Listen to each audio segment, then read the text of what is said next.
قال موسى لربه يا ربي خلقت ادم بيديك ونفخت فيه من روحك واسجدت له ملائكتك وادخلته الجنة وتبت عليه، فكيف استطاع ان يؤدي شكر هذه النعم كلها؟ فقال له الله يا موسى يكفي من ادم انه قال الحمد لله رب العالمين. قال موسى يا ربي اذا قال العبد يا ربي وهو راكع ماذا تقول له؟ قال اقول له لبيك يا عبد. قال فاذا قالها وهو ساجد؟ قال اقول لبيك يا عبد.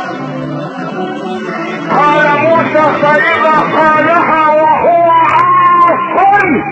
قال اقول له لبيك لبيك لبيك.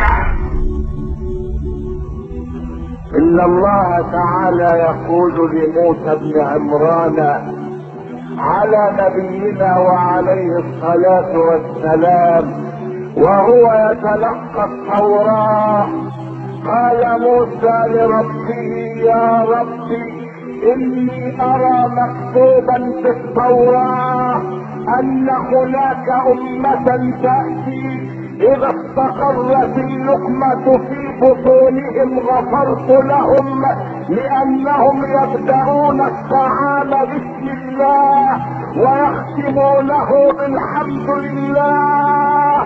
اللهم اجعلهم امتي يا ربي. قال الله لموسى يا موسى انهم امة محمد.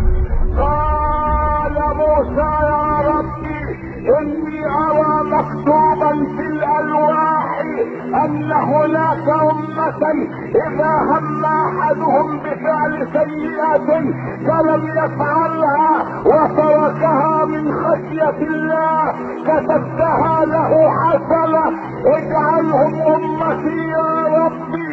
قال له الله يا موسى انهم امة محمد.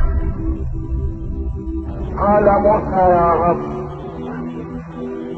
ارى مكتوبا في الالواح ان هناك امة اذا هم احدهم بفعل حسنة ولم يفعلها كتبت له حسنة، فاذا فعلها كتبت له 10 حسنات الى 700 ضعف.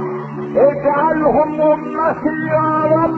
فقال له الله يا موسى انهم امة محمد. فقال موسى يا ربي اجعلني من امة محمد.